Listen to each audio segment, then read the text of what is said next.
So when I was about 8 years old, I remember going to the local Chevy dealer with my dad and seeing a Millennium Yellow and Torch Red C5 Z06 out on the front of the dealer lot and thinking to myself, man, that's such an awesome car. I would love to own one of those one day because it just captivated my 8-year-old mind. The car was in Need for Speed Hot Pursuit 2, which was one of the many things that laid the foundation for the car enthusiast that I am today.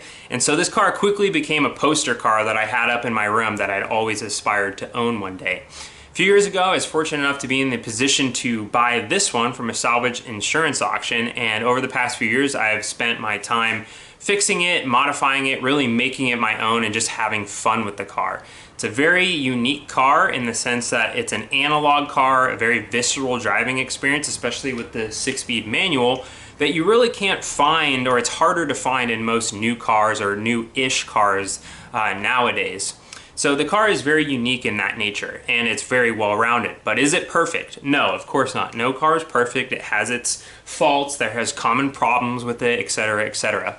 But one of the most nuanced things with this car, and it's just a classic case of an early 2000s GM Chevy car, is the fact that it suffers from being a parts bin car in certain aspects. This car is unique in the sense that the chassis is not shared with any other common GM or Chevy chassis. It's a chassis unique only to the C5 Corvette, but there are certain components found in and around the car that are classic parts bins that are pulled and used on many different platforms and models across GM and Chevy's lineup at that point in time. A few parts on this car that are evident of being a parts bin style selection are the radio. If you look at the radio in this car, you'll see that it's shared with other GM platform and Chevy platform vehicles at that time, like the Astrovan, the Suburban, Silverado, Tahoe, etc., etc. So it's kind of funny that you get a unique sports car like this that's built on its own chassis, but it shares a radio with these other cars. But I guess it's just the classic case of that's one of the ways that GM helps to keep the cost of this car lower so that more people can afford to buy it. There is another thing that's the focus of this video that just grinds my gears with it being a parts bin experience. I couldn't imagine that it was that much more for GM or Chevy to design a new key and key fob for this car. Here's the key fob, and here's the key. They're basically found across every GM product at this point in time, all the way from the Chevy Venture minivan to the Tahoe, the Suburban, and probably a bunch of other cars, even across other, GM product lines like Buick and GMC and Pontiac and things like that. So it's just funny that you buy a sports car and the one thing that they still cut costs on are the key and key fob, whereas nowadays you get a little bit more of a unique key fob with the Corvette. Not too far, but it's a little more unique. So with all that being said, I thought I'd try to do something about it and 3D print a little piece that takes this and makes it look just a little bit cooler and more fun to have in your pocket. Now I will preface that I would have liked to ditch this fob entirely and ditch the key entirely, but really hard to do that because obviously the unique key shape for the ignition, but especially the fob. But I didn't want to have to deal with trying to make people split this in half and then transfer the electronics to a new unique housing design. So I kind of just made the sacrifice and the decision to say, okay, we're just going to make a housing or a case that goes around this. Now with that being said, the case ends up being a little bit, kind of thicker and bulkier, but overall it still feels very usable day to day in your pocket. I've been using the design that I came up with every day as I've driven my car since then, and it has not felt abnormal at all, especially with how thick smartphones and wallets can be. So to show you guys exactly what I came up with. So after many design iterations, prototyping cycles with the 3D printers, here's what I have come up with. So this is a unique housing to house the key fob in here, and then also the key itself here, which I'll go over in a minute, inside this 3D printed design. So this is made from an ASA polymer, acrylonitrile styrene acrylate. It's a great polymer for everyday, day-to-day applications for automotive, holds up well to the elements, and holds up well relatively to elevated temperatures. Obviously, don't stick this thing in an oven because then it will melt for sure. But overall, this is a great material, commodity material to use for something like this, like a housing. A lot of, housings like that you would see for things like this are actually ABS, and a lot of pieces inside the interior of your car are actually ABS as well. So I went with ASA for its durability and just kind of overall great material properties, and this is what the design that I came up with. So I'll show you guys after I go over explaining this, the many design iterations I went over to design this, but this is what I ultimately came up with and felt comfortable and happy with selling to other people on my Etsy store. So it's a two-piece design. You have your main housing here, or a case, and then you have your cap that mounts into this, and then that's what holds the fob in place. So I'm going to quickly go over with you guys if you were to purchase one of these, which the link for the listing on my Etsy store is in the description and pinned in the comments below. So what you would do if you get this, you obviously are going to get the housing and the cap. The cap has already preset heat set inserts that I inset into this part before I ship it out. So this makes for a great durable thread for the hardware instead of threading into plastic. So, and it just gives it a nice premium look to it. So you take the housing, take your key fob, slot it in through the top here like such. That really holds the housing well, so it's not going to move around in there. It's kind of really nicely snug and set in place. Now what you'll see here is I just made one big cutout, and I was going to go for the idea of making individual cutouts for each button, but then it kind of got a little unwieldy when you tried to fit your finger in there to press the different buttons, and I didn't, I wanted to account for the fact that people have all different shapes of fingers and thumbs and thicknesses, so I didn't want to make it hard to push the buttons. So while it is a little bit, more unwieldy to see more of the ugly old school key fob, it's just nicer ergonomically to be able to press these with one larger cutout. So you got your key fob in there, nicely set in place. It can only fit in one way. It's kind of like a poke yoke style if you've ever been interested in lean manufacturing. So this can only go in one way. And then same thing with the cap, poke yoke style, this can only go on one way. So this little cutout here for the key goes on to match with this groove here. So you put that in like such. And then to secure this in place, you take your countersunk stainless steel machine screws and thread those into those heat set inserts with a 1/16 inch Allen key. Give me a second to finagle these in here.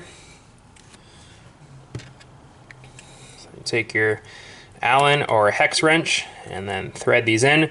Do not over torque these. You will crack the plastic or possibly damage the insert. It does not take a lot to snug these down, just enough to be hand tight. The holes on the housing are countersunk to match with the countersunk heads on the machine screws, so that way there's nothing protruding out beyond the housing itself to catch on anything in your pockets or risk scratching your phone or anything like that. So again, just kind of snug these up. Doesn't take a lot, and a nice flush finish with the screws on the side of the housing. So boom, there you have it. Now you've got your key fob set into this new housing. Like I said, it's a little bit more of it's a little bulky, but it's really not bad. It feels very natural. Some cars, new cars nowadays, have larger key fobs like this. So it kind of feels very akin to that. That's kind of what I was going for on the design wise, and then also the shape. So I kind of went with this overall shape to give it a little bit more of a modern look to it. So overall, very nice feel. Again, fits in your pocket, feels very natural, and with the fact that we've got thick wallets and phones in our pocket already. And this next feature I really like, I think this is what kind of sets it over the top to really make it unique, is now, right, so you still have your old school key with your C5 Corvette. What are you gonna do with that? I hate when I have a Toyota Tundra that has a key like this as well, except it's got like the fob integrated into the key itself. But because I just have that on my standard keychain, if I have the key in a certain position in my pocket and I squat down, sometimes the key ends up jabbing me in the leg and it's not comfortable. So I thought, what is a good way to integrate the key into the fob and obviously still make it removable so that you can take the key out to start the car. So that's where I came up with this kind of integrated key slot holder in on the back side of the housing. So that's what you can see this little groove for, and these little kind of bump outs are for is to capture the key. So you take your key, slot it in like such, and then it's got a nice resting position, kind of like an interference fit on the back side or front side, depending on how you view it, of your key fob housing slash hard case. Now, obviously, you don't want to risk this key popping out and then losing your key. So what also comes in the kit is this stainless steel braided key ring. So that will come with it, and then on each end it kind of has this barrel nut. They use these a lot with like luggage tags. So you take the thin end, thread it through your key and through the housing, and then you thread the male and female side of the barrel nut together. It takes a little bit of finessing here with holding it in place.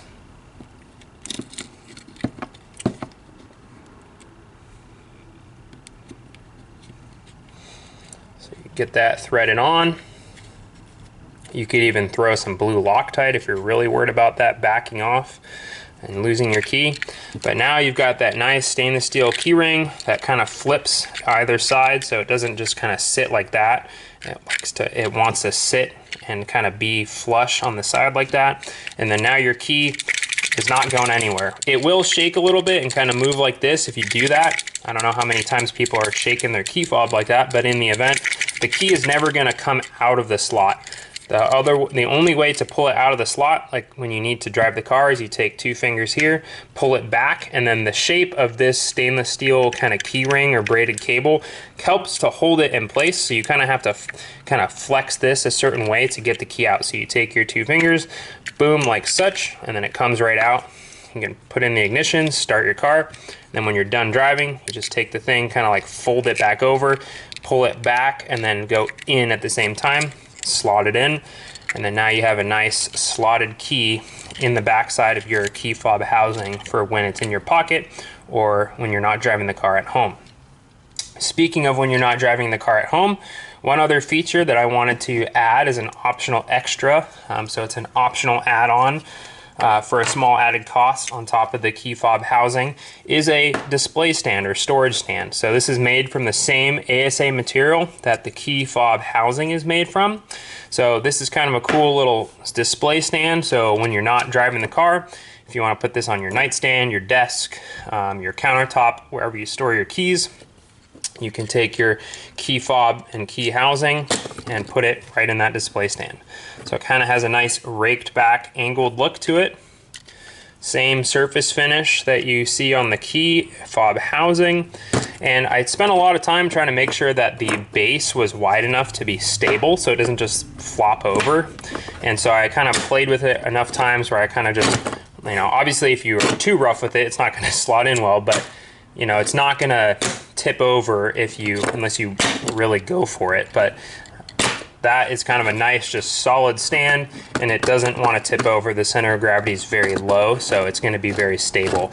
Even if you kind of like put it on a slick countertop, it actually kind of spins like that a little bit. So kind of a cool piece, and it's kind of a cool way to show off the old school analog key that still comes with your C5 Corvette. So that's the overall product. I hope that sounds interesting to many of you and you might be interested in purchasing it. All the proceeds from the sales on my Etsy store go back into the channel to make more content. So yeah, just feel free to check that out in the listing or the description below for the link to the listing. And one last thing I wanted to show off here in this video is there's 2 surface finish options. So there's kind of and I'm going to try and do this as up close as possible with the camera still being in focus. So you can see this one is kind of like a wrinkle finish, kind of like what you might see on like a valve cover on the like a Ferrari or something like that. So that's like a wrinkle style finish, a textured finish. And then this, it's not actually carbon fiber. It's like a synthetic carbon fiber pattern that as the material lays down, it actually picks up this pattern. So it's only on this side of the key fob housing. It is not on this side because of the way the parts print. They print like this separately, but like this. So the texturing or fake synthetic kind of carbon fiber look is only on this side. So that is a option that you have when you buy this on my Etsy store is, do you want the textured kind of wrinkle finish is what I call it, or the synthetic carbon look to it. Now, if you've never purchased a 3D printed part before, just keep in mind it is a obviously a layer by layer process. So you're going to see some layering effects primarily here. So this is stepping because it is a gradual surface here. This is the printer stepping as the part gradually changes shape in the build direction, which is this way. So you're going to have these lines on here. So if you're not happy with that, the way it looks in this video, just be mindful of that before you buy it. You can, if you really want to, you could spend the time to sand this smooth, put a filler primer and paint it, but it's going to take a decent amount of work. So if you want the as printed look with kind of like the satin matte black, this is what you're going to get. So like either the texture or the carbon on this side, and then you kind of have that layer stepping on this side with the layer lines as the part goes up. There might be little kind of small little defects that I do my best to either throw out scrap parts or just do a light kind of finishing on, but that's just kind of the nature of 3D printed products. So just keep that in mind before you buy this. The other thing I wanted to talk about is the fact that not all key fobs are the same. So depending on if you have the OEM GM key fob or an aftermarket one, in case yours might have broken or you lost your original one, or just when you bought the car, the previous owner didn't have the OEM one. Not all of these key fobs, especially the aftermarket ones, are the same rough shape and size. There's subtle differences that they might look the same from generic pictures on the internet, that there's small differences in their overall shape. So in the Etsy listing, I have pictures that show me with calipers taking measurements of the width, the height, and kind of the thickness of this key fob so that you can make sure that your key fob will roughly fit into the housing before you buy it. So just please be mindful of that. Is take measurements of your key fob to verify the proper fitment. Now keep in mind too, I make these all to order, so there's a little bit of a lead time after you purchase these. So I need at least usually about a week to get the printer set up, print it, post-process it, in case there's any defects, reprint it, and then package it and prep it for shipping. So just kind of keep that in mind. There is a little bit of a handling time or manufacturing time before the item will ship out to you. But I ship all over the world via Etsy. If you have any comments or questions, or you get your product and you're not happy with it for some reason, please feel free to shoot me a message on Etsy or email me. I always put my email in the packing slip for the product, and I'm more than happy to work with you. I love keeping my customers happy, so that's my #1 goal with these as well. Before I wrap up the video, I wanted to show you guys a quick glimpse of all of the different prototypes that I have designed and manufactured leading up to the kind of production release of this key fob housing and key holder. So I went through several design cycles considering several different options. So again, this was the one where I was making individual cutouts for the buttons to hide more of the key fob, but it just got kind of unwieldy to try and fit your finger in these holes to press the buttons, and I didn't want that to be frustrating for some people, so I just ended up going with this kind of larger cutout to make it easier. But went through several design cycles. I even kind of concepted like trying to create a housing unique for just the key itself, but I ended up going with this kind of like fob design with an integrated key slot. And so this is an example of what's called iterative prototyping, or the iterative design process. You design something, and just because it looks good on the computer doesn't mean it's going to feel good ergonomically or from a customer kind of point of view. So it's good to have the ability, like with a 3D printer, to actually get a physical, tangible item and test how it feels. For many of these, put these in my pocket as I kind of drove the car here, and yes, it's on jack stands because I was working on putting on these side skirts and the new front lip I got.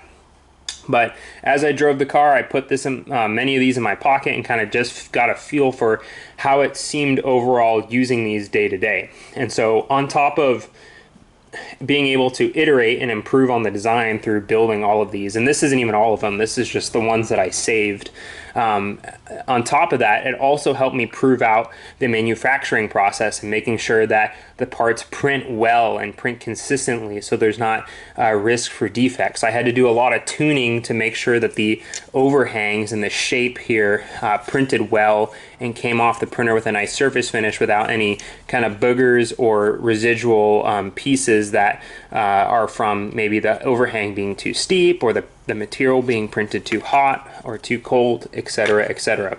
So this gave me a lot of great opportunity to prove out a reliable manufacturing process as well, which is the same thing I do for my everyday job, engineering job in the aerospace world, 3D printing parts. So this is just an example of that with a kind of consumer product for a piece at home here for our beloved Corvettes. All right, guys, so that's gonna do it for this video. I hope you kind of enjoyed seeing that process. I'm gonna do this all post recording this, but I'll put in some clips of me printing some of the prototypes, some spins of the CAD so you can see what it looks like on the computer. But I learned a lot doing this, just even designing a simple thing like this and just feeling satisfied with the performance of it as you use it day to day. It takes a decent amount of trial and error, prototyping, iterating on the design, trying it again, etc., etc. That's one of the many reasons why I love 3D printing, is because it's one of the few tools out there like that allows you to iterate so quickly on a design for something by having a physical product, whether you need to like fit check something to see how well it fits, which that was part of it. It took me a little while to design the housing around the key fob. It's not like a unique shape. I could have 3D scanned it, but I just kind of hard catted it and reverse engineered it that way. So it took me a little bit of time to reverse engineer and prototype the design for that. And then also it took me a little bit of time to iterate on the kind of look and feel of it. How do I feel as it, in my pocket as a day-to-day thing? How does it function day-to-day with pulling the key out and kind of getting that experience? How does it work with the stand now too? So a lot of thought and time went into this. So it's not just a willy-nilly thing. So if you guys are interested in these, check out my Etsy store. They're for sale. I hope it's kind of a hit with the C5 Corvette community. As far as I could see, there's nothing else like this out there. And hopefully this kind of just ups the overall look and feel of our old school kind of generic GM key fobs. And then obviously if you want to opt for the stand as well, you can have a cool way to display your key and key fob on your desk, your nightstand, your countertop, wherever. So yeah, hope you guys enjoyed it. If you have any comments or questions or ideas for other products, feel free to leave a comment below. I'm always kind of working through new designs. I was just kind of prototyping some stuff for the car today, or kind of working through some thoughts, and I've got a few other designs that are in work as well. So that's kind of the whole goal with the channel, is to show you how you can use 3D printing for projects like your car, in this case my C5 Corvette, in my garage at home here with my 3D printers. So thanks again, guys. If you haven't already, subscribe for more videos to come, and other than that, I'll see you in the next one.